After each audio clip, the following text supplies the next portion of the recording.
حضرت رابعہ بصریہ رحمۃ اللہ تعالیٰ علیہ کسی تعارف کی محتاج نہیں ہے۔ اللہ تبارک و تعالیٰ نے آپ کو ولایت عطا فرمائی۔ حضرت رابعہ بصریہ رحمۃ اللہ تعالیٰ علیہ ساری رات اللہ کی عبادت میں گزارتی، صبح کو روزہ رکھتی۔ عبادت کا بڑا ذوق شوق تھا، اللہ سے اتنی محبت تھی کہ جیسی وقت ملتا تو مسلح بچھا لیتی، نماز کے لیے کھڑی ہو جاتی۔ ایسی اللہ سے محبت تھی حضرت رابعہ بصریہ رحمۃ اللہ علیہ کو۔ اللہ کی نیک بندی تھی، اللہ کی نیک بندی تھی، اسی لیے آج میں ان کا ذکر آپ کے سامنے کر رہا ہوں۔ آج کے دور کے اندر علماء ممبر پر بیٹھ کر حضرت رابعہ بصریہ رحمۃ اللہ علیہ کا ذکر کرتے ہیں، ان کی شان بیان کرتے ہیں، ان کا مقام بیان کرتے ہیں۔ حضرت رابعہ بصریہ ایک دن رات کو نماز پڑھ رہی تھی تو گھر کے اندر چور آ گیا۔ اس نے پورے گھر کی تلاشی لی تو لیکن گھر میں کوئی چیز ایسی ہے ہی نہیں تھی جو وہ چوری کرے۔ کوئی قیمتی مال نہیں تھا، کوئی قیمتی سامان نہیں تھا، ایسی درویش تھی اللہ کی۔ نہ کوئی زیور تھا، نہ کوئی سونا چاندی، کوئی چیز نہیں تھی، نہ کوئی پیسے تھے گھر میں، کچھ بھی نہیں تھا۔ وہ چور پورے گھر کی تلاشی لیتا ہے، کہتا ہے خالی گھر میں آ گیا ہوں، یہاں تو کچھ بھی نہیں ہے۔ اب یہ خالی واپس جانے لگا، اب یہ باہر جانے لگا تو حضرت رابعہ اس کے سامنے کھڑی ہے۔ تو آپ فرماتی کدھر جا رہا ہے؟ وہ کہنے لگا چوری کرنے آیا تھا، لیکن گھر میں کچھ ہے ہی نہیں چوری کرنے والا، تو اس لیے خالی ہاتھ جا رہا ہوں۔ حضرت رابعہ بصریہ فرمانے لگیں خالی ہاتھ نہ جاؤ، کچھ لے کر جاؤ۔ اس نے کہا کیا لے کر جاؤں؟ گھر میں تو کچھ ہے ہی نہیں ہے، میں کیا لے کر جاؤں؟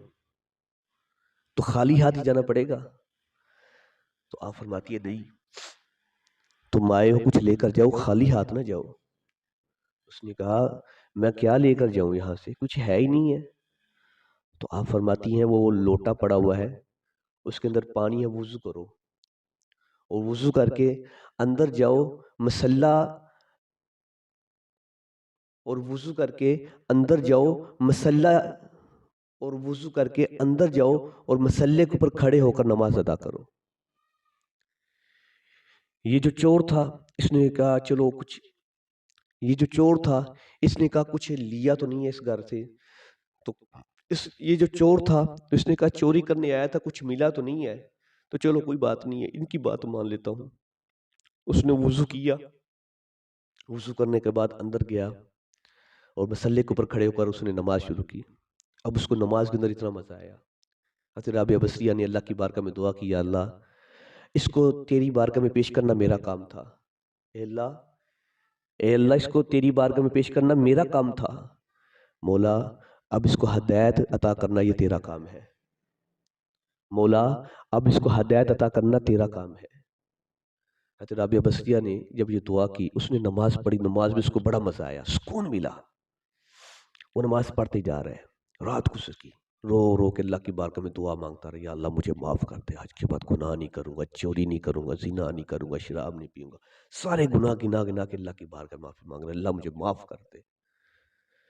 تو جب صبح ہوئی تو وہ کمرے سے باہر آیا، حضرت رابعہ بصریہ فرمانے لگی سنا مزہ آیا، سکون ملا؟ وہ چور کہنے لگا ایسا مزہ آیا، ایسا سکون ملا کہ اللہ کی بارگاہ میں میں نے اپنے گناہوں سے سچی توبہ کر لی ہے، میں آج کے بعد چوری نہیں کروں گا۔ اور وہ کہنے لگا جس چیز کا، وہ کہنے لگا اتنا مزہ آیا کہ جس کا میں مطلوب تھا وہ میرا مطلوب مجھے مل گیا، جو میری منزل تھی وہ میری منزل مجھے مل گئی۔ وہ کہتا ہے ہر چیز جو چاہتا تھا وہ کہتا ہے ہر چیز، وہ کہتا ہے جو میں چاہتا تھا وہ مجھے اللہ نے عطا کر دیا ہے یہ ایک رات کے اندر۔ حضرت رابعہ بصریہ اب یہ نہ کہنے لگی، فخر نہیں کیا، ہم کسی کو نیکی کے راستے پہ چلا دیں تو ہم بڑا فخر کرتے ہیں، جناب میں نے اس کو یہ کام پہ لگایا ہوا ہے، یہ پہلے بڑا شرابی کبابی تھا، اب دیکھو میں نے اس کو باز کیا، میں نے منع کیا ہے، تو آج کے بعد یہ بندہ شراب نہیں پیتا، یہ میری وجہ سے ہے، یہ زنا نہیں کرتا، یہ میری وجہ سے نہیں کرتا، میں نے اس کو روکا ہے، سختی کی ہے میں نے اس کے اوپر۔ فخر کرتے ہیں، ہم بتاتے ہیں لوگوں کو، لیکن اللہ والوں کی سوچ دیکھیں۔ حضرت رابعہ بصریہ اللہ کی بارگاہ میں ہاتھ اٹھا کے دعا کرنے لگی، یا اللہ اے میرے پروردگار عالم، اس بندے نے تو ایک رات میں تیری بارگاہ میں اپنے آپ کو پیش کیا ہے، اور اس نے تیری عبادت کی ہے، تو یا اللہ تو نے اس کو قبول کر لیا ہے، یا اللہ تو نے اس کو قبول کر لیا ہے۔ تو مولا تیری بندی یہ رابعہ کتنے عرصے سے، کتنے سالوں سے تیری بارگاہ میں پیش ہو رہی ہے، تیری عبادت کر رہی ہے، تو یا اللہ کیا تو نے اس کو بھی قبول کیا یا نہیں کیا؟ غیب سے آواز آئی، فرمایا رابعہ اس چور کو، غیب سے آواز آئی، فرمایا رابعہ اس چور کو جو ہم نے مقام عطا کیا ہے یہ تیری وجہ سے کیا ہے۔ غیب سے آواز آئی، فرمایا رابعہ اس چور کو جو ہم نے مقام عطا کیا ہے یہ تیری وجہ سے عطا کیا ہے۔